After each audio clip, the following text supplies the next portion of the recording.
Hola, ¿cómo les va? Les damos la bienvenida a esta nueva edición de Medianoche. 7.562.173 votantes fueron los que participaron en el plebiscito constitucional de este domingo. Esto representa un 50,9% de participación del total del padrón, que es de casi 15 millones de personas. El Servicio Electoral calificó la convocatoria como la mayor votación de la historia de sufragios absolutos. No importó la espera, las largas filas o el calor. No importó porque el 25 de octubre era una fecha que se esperó con ansias. Marcado estaba ese día en el calendario de muchos y por eso se levantaron temprano. Adultos y jóvenes llegaron a votar con su mascarilla, carnet y lápiz pasta azul en mano. La pandemia marcó el proceso, pero no fue lo más importante porque en la papeleta de votación para todos se jugaba el futuro de Chile, uno por el que muchos salieron a las calles a manifestarse hace exactamente un año. Nos motivamos porque estamos luchando por todos los derechos de todos nosotros. La gente joven despertó y los mayores igual. Ha acudido muchos chilenos a votar en la medida en que más chilenos voten, más democrática será la constitución que hagamos. Votantes que recién cumplieron la mayoría de edad, otros con 103 años como Renan Fuente Alba. Indicio que esta elección sería masiva a pesar del coronavirus. Lo que se veía en la televisión, en las redes sociales auguraba una convocatoria histórica, tal como horas más tarde lo anunció el Servicio Electoral. Estamos frente a la mayor votación de la historia en votos absolutos. Rompimos también la barrera que no superaba desde el año 2012 con voto voluntario el 49,2%. Más de 7,5 millones de chilenos inscritos participaron de la elección y aunque casi 7.300.000 personas no sufragaron, es la participación más alta desde que se implementó el voto voluntario en 2012 y que también rompió el récord de la hasta ahora elección con más sufragios, la presidencial de 1993. Un grupo importante no pudo participar por disposición de la autoridad sanitaria, por estar precisamente en aislamiento por COVID-19. ¿Habías venido a votar antes? No, primera vez. Primera vez. Sí, la primera vez en realidad. Un plebiscito que estuvo marcado por la participación de jóvenes y aunque el CERVEL entregará la información exacta en los próximos días, muchos creen que fueron fundamentales para el resultado final. Un 78,27% para el apruebo y un 21,73% para el rechazo fue el resultado de la elección. El 85% de los jóvenes votó apruebo y solo un 15% votó rechazo.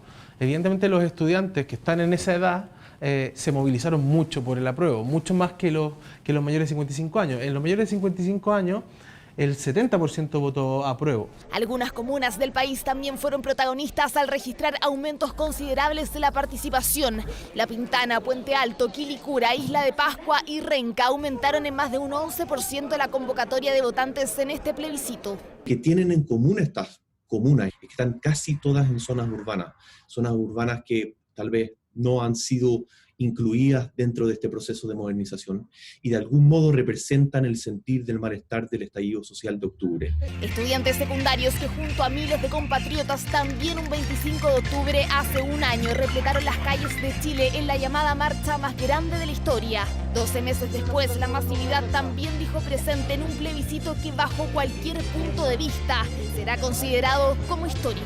Apruebo.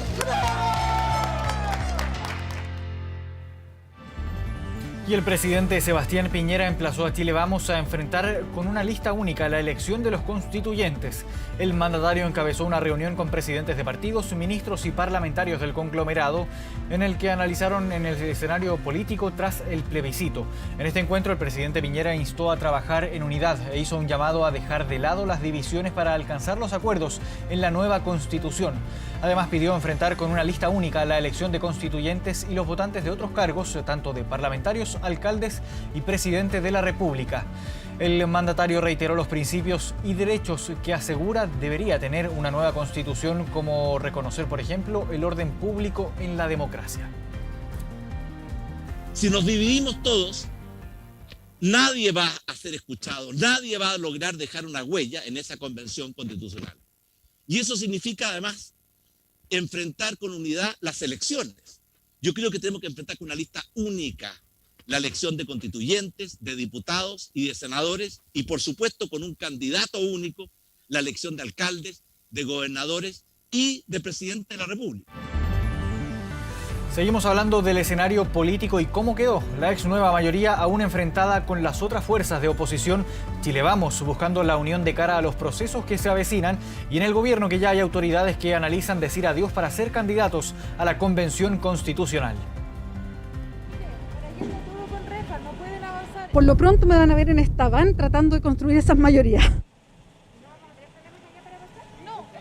¿Y San Diego está abierto?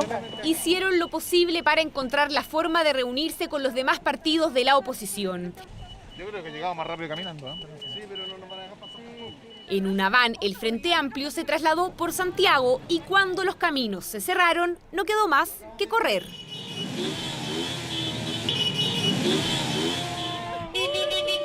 Les urgía llegar a tiempo para reunirse con los miembros de la ex concertación para que la oposición, tras los resultados del plebiscito, diera una señal de unidad.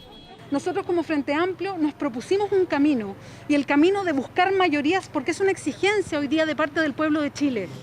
Antes ya se habían reunido con el Partido Comunista, tienda que se ha desmarcado de las actividades de los otros partidos de la oposición. Así, en un gesto que provocó innumerables interpretaciones, los líderes del Frente Amplio decidieron visitarlos a ellos primero. No podemos seguir pensando no solo desde la diferencia, sino que también desde aquellos aspectos donde tenemos coincidencia. No puede ser solo un acuerdo meramente electoral. Así el Frente Amplio tuvo con Jadwe y los comunistas abrazos, puesta en escena y hasta fotos. ¿El abrazo de la foto? Esa fue la foto perfecta. Pero donde no hubo postal ni gran puesta en escena fue con los partidos que conformaron la ex concertación, quienes con molestia han asegurado que la unidad no se consigue solo con cámaras fotográficas.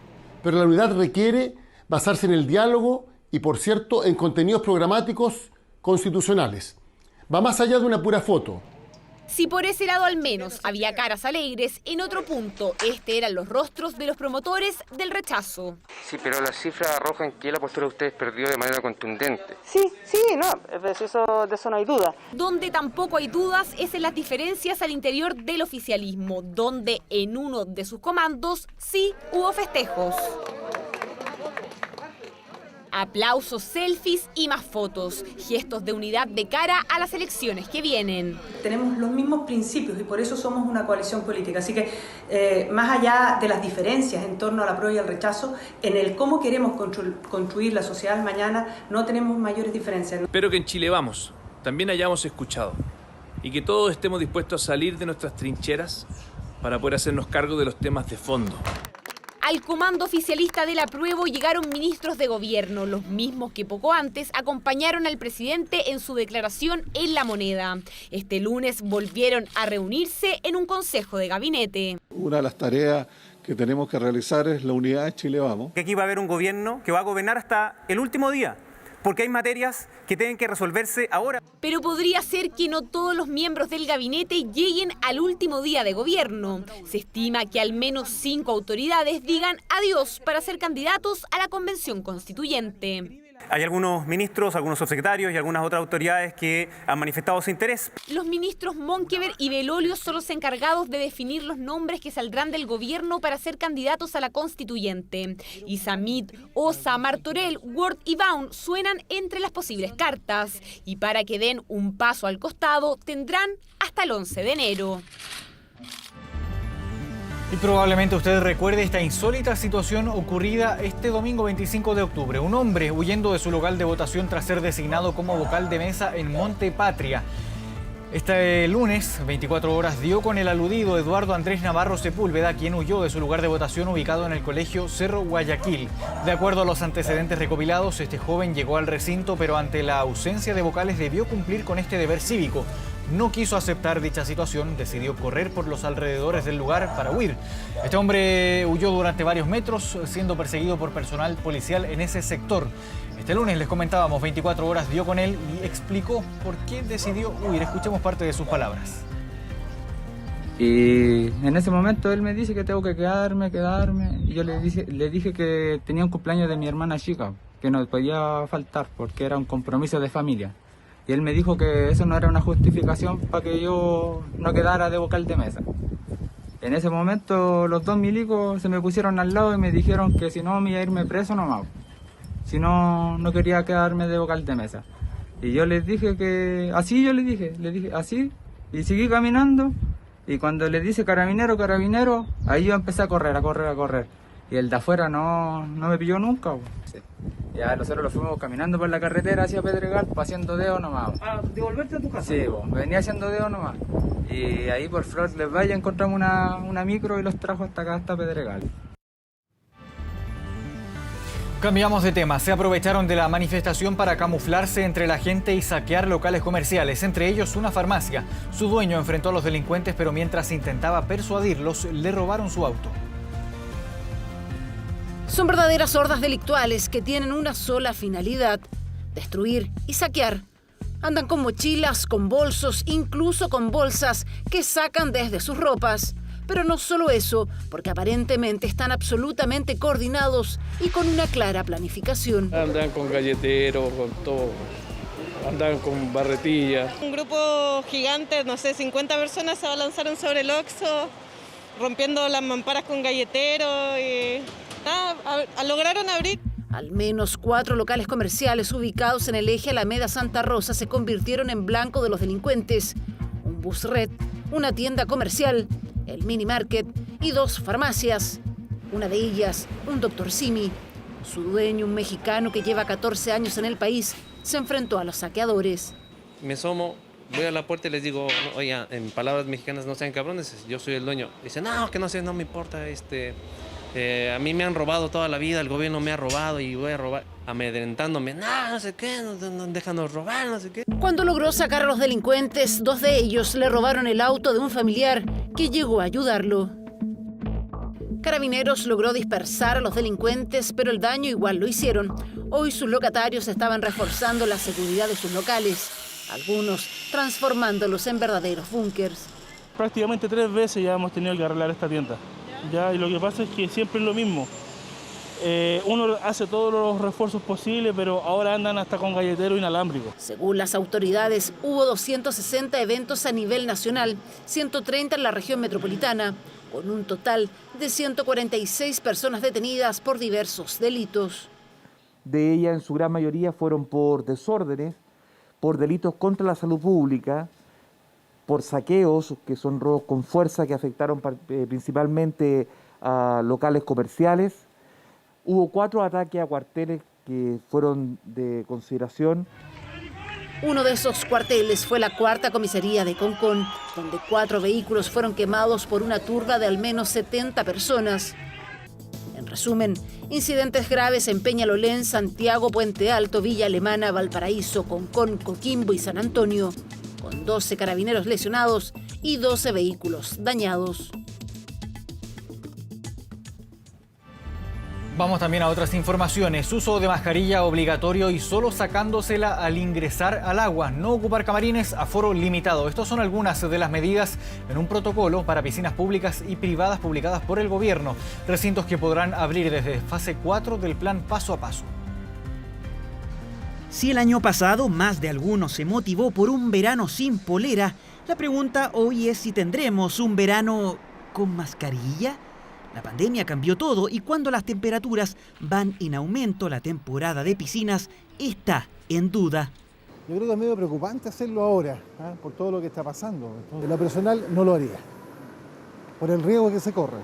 Obviamente guardando las medidas sanitarias que son las necesarias, me parece bien que se empiece a tratar de volver a la normalidad. Igual estamos en la pandemia y así sería como que mucho contacto aún. Creo que todavía corremos mucho riesgo. Fue anunciado, pero esta jornada se concretó. El protocolo para la apertura de piscinas fue publicado y establece normativas para piscinas públicas y privadas ubicadas en condominios. Tiene que tener un flujo de entrada, un flujo de salida, no van a poder usarse los camarines, no van a poder usarse mobiliario que se pueda compartir, tampoco juegos, pelotas, ese tipo de cosas, sobre todo en las piscinas públicas. A grandes rasgos, el protocolo señala que el uso de mascarilla en las piscinas será obligatorio. Deja de serlo cuando se ingresa al agua. Además, se prohíbe el uso de toboganes o juegos acuáticos. El aforo en estos lugares se calculará de acuerdo a la fórmula de una persona por cada 10 metros cuadrados. Tenemos necesariamente que adaptarnos a vivir y a trabajar en tiempos de coronavirus. Y eso a la larga va a implicar que cada actividad cotidiana podamos volver a realizarla, pero evidentemente con estrictos protocolos sanitarios. Retomar de a poco las actividades, un ejemplo son los gimnasios que reabrieron en Vitacura y Peñalolén. Siempre manteniendo las precauciones, no exponiéndose demasiado, pero el gimnasio está completamente organizado por sus áreas, te dan una hora determinada, por lo tanto uno viene, hace su actividad y se va. Son solamente hábitos que yo creo que en lo personal toda la gente del país y del mundo entero lo ha ido adaptando. El tema de las lavadas de manos, el gel, desinfectar y todo lo demás, así que está bueno. Decidimos partir sin clases grupales todavía y transformamos las salas grupales en salas de entrenamiento para los entrenadores personales, para que pueda haber entrenamiento más controlado con menos gente. Además del aforo limitado y la distancia social, cada usuario debe llevar su toalla, tampoco estarán disponibles los camarines y la sanitización de los implementos debe ser permanente. En cuanto a los cines, también podrán funcionar desde la etapa 4. Tiene un aforo de 50%, pero por lo menos tiene que haber al menos 1 metro de distancia una persona y otra. Además, estará prohibida la venta y el consumo de alimentos al interior de las salas. Protocolos que apuntan a un regreso a la normalidad. Una buena noticia para quienes ya piensan en un refrescante piquero, aunque en la práctica resulte un guatazo. Hernán Calderón Argandoña dejó la prisión preventiva para cumplir arresto domiciliario total en una clínica psiquiátrica del sector oriente de Santiago. De esta forma deberá continuar el proceso judicial en su contra, en el que es acusado de atacar a su padre. Estuvo casi 2 meses en prisión preventiva, pero este lunes antes del mediodía dejó la cárcel Santiago 1. Una bolsa con sus pertenencias, acompañado de 2 gendarmes, así subió a un vehículo particular para primero realizarse un examen PCR. Soy estudiante de 5º año de Derecho. Formalizado por parricidio frustrado contra su padre, el abogado Hernán Calderón, a quien atacó con un cuchillo en su departamento en Las Condes el pasado 11 de agosto. Y tras sostener una discusión, lo atacó con un arma blanca tipo cuchillo, causándole diversas lesiones. Era un problema de control de impulso, según su psiquiatra, un problema de inmadurez, ¿cierto? No supo cómo enfrentar este conflicto. Un nuevo capítulo para el proceso judicial que enfrenta el también hijo de Raquel Argandoña, que en la mañana de este lunes dejó su celda luego de una videoaudiencia. Antes, la defensa de Hernán Calderón Argandoña ya había solicitado cambiar la cautelar de prisión preventiva, pero fue rechazada en 2 oportunidades. Ahora deberá cumplir arresto domiciliario total en una clínica psiquiátrica de Vitacura, además de estar con arraigo nacional y prohibición de acercarse a la víctima, su padre. Las medidas cautelares siempre pueden ser revisadas. Se pueden agravar o pueden modificarse para una menos gravosa, como es el caso en cuestión. Pasar de una prisión preventiva a un arresto domiciliario total es común. Lo que no es común es que se cumpla en un centro asistencial. Hernán Calderón hijo estuvo 5 días prófugo, después apareció en una clínica psiquiátrica donde fue detenido por carabineros. Sin embargo, cumplió prisión preventiva en el mismo recinto médico, aunque por otra orden judicial fue llevado a Santiago 1. De esta forma, el joven de 23 años vuelve a una clínica psiquiátrica, donde deberá cumplir arresto domiciliario total mientras continúe la indagatoria. Mi hijo necesita tratamiento. Los profesionales no lo han podido diagnosticar. Está, te lo juro, está amarrado 24 horas de mano y de pie con una cadena. Salió a las 11:20 de la mañana, poniendo fin a casi 2 meses en la cárcel, aunque la investigación en su contra sigue abierta. Una persecución policial tras el robo de un auto terminó con un vehículo volcado y 2 detenidos en la comuna de La Granja. Los delincuentes habían conseguido el automóvil tras asaltar a un conductor de aplicación móvil con un arma cortopunzante en la comuna de La Pintana. Luego escaparon, pero funcionarios policiales fueron alertados de este hecho e iniciaron esta persecución policial que vemos en pantalla para alcanzarlos. Los ladrones tomaron la autopista Acceso Sur en dirección al norte, pero casi al llegar a Américo Vespucio perdieron el control y volcaron. Tal como se ve en las imágenes, ambos delincuentes corrieron para escapar, pero fueron detenidos posteriormente por carabineros. Se trató de 2 jóvenes de 16 y 20 años sin antecedentes. Además, se indaga si participaron en otros delitos durante el día. al subirse la parte posterior, uno de ellos lo saca un arma blanca y de forma inmediata se lo alrededor de las costillas, donde lo intimida y le manifiesta que se bajara el vehículo para sustraerle dicho móvil. Iban a gran velocidad y de los cuales al hacer un cambio de pista, estos colisionan un vehículo que los antecedía. Ahora nos trasladamos hasta la región de la Araucanía. Un pastor evangélico acusado de abuso contra una menor de 15 años que asistía a la iglesia fue brutalmente golpeado por una turba de personas del sector Amanecer de Temuco tras atacarlo. Quemaron su vehículo.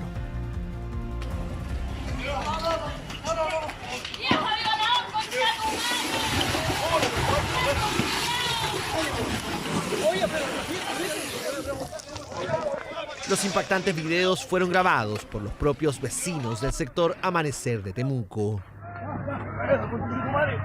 Justo cuando miles emitían su sufragio, decenas de personas atacaban a este hombre, un pastor evangélico de 45 años.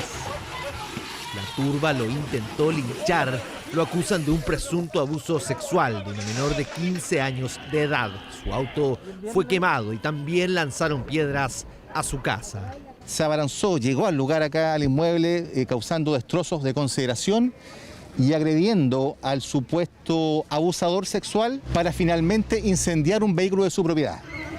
La menor le habría contado a sus padres tras meses de silencio, provocando la ira de la familia y vecinos. Nosotros asistíamos anteriormente a esta iglesia y bueno, por esas diferencias que nosotros tuvimos con esta persona nos retiramos. En ese tiempo donde nosotros asistíamos fue que pasó esto del abuso que tuvo hacia nuestra hija. Nosotros lo único que queremos es que nuestra hija sea protegida por la justicia, que nuestra hija sea guardada, resguardada, porque hoy ya está siendo afectada. Intentamos ubicar al pastor, pero nadie respondió. Yo también soy cristiana, yo no lo puedo juzgar porque yo no lo he visto en nada, sino que solo vi lo que sucedió aquí ayer. Fue horrible, horrible lo que se vio ayer. Actúa uno con impotencia, porque yo creo que todos queremos justicia y, como le decía, Dios va a juzgar.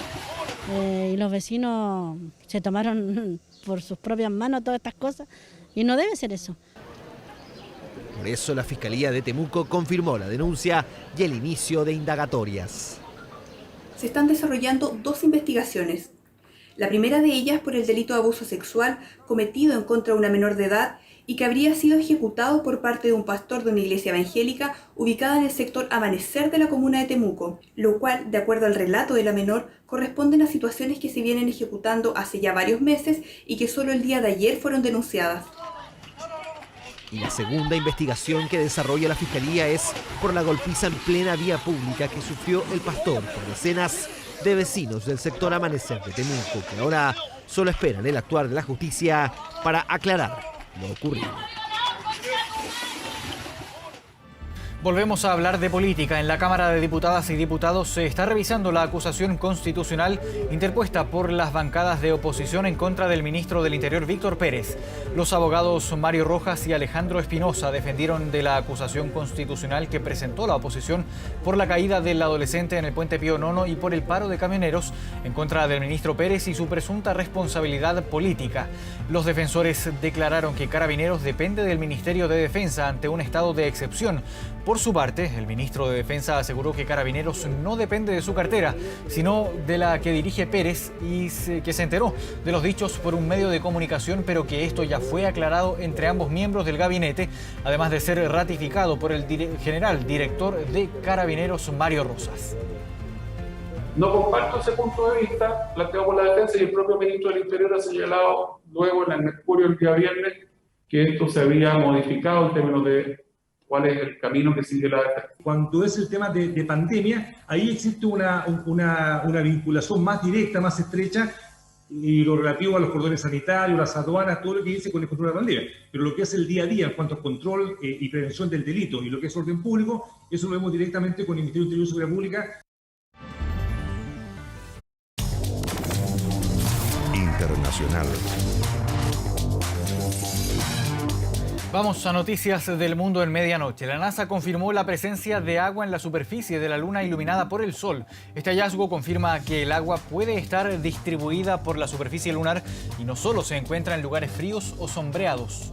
En la investigación, donde 2 científicos estadounidenses señalaron que la cantidad de agua encontrada es 100 veces inferior a la que está presente en el desierto del Sahara. Sin embargo, la pequeña cantidad de este elemento plantea también nuevas preguntas sobre cómo se crea en la superficie lunar y cuánto tiempo dura ahí sin aire.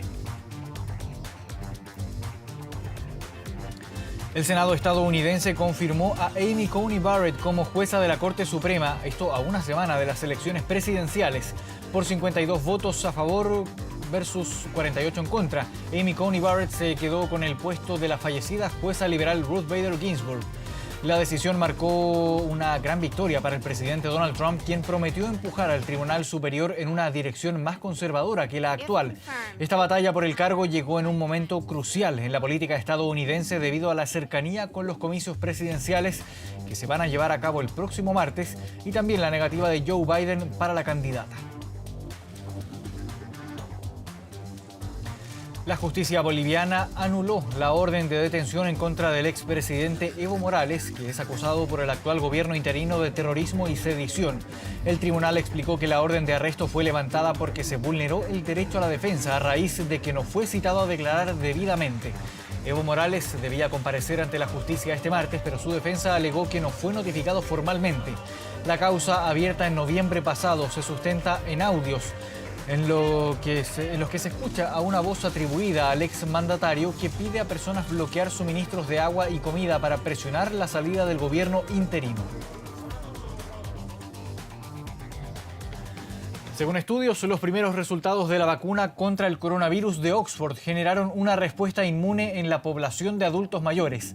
Esta fórmula británica, en colaboración con la farmacéutica AstraZeneca, marcó una fuerte respuesta inmune en los ancianos con la creación de anticuerpos. Así lo pudieron confirmar los científicos encargados de la última fase de los ensayos clínicos de esta vacuna. La edad es el principal factor de riesgo para contraer COVID-19, dado que el sistema inmune se va debilitando con el tiempo, necesitando de esta forma mayor protección contra todo tipo de enfermedades.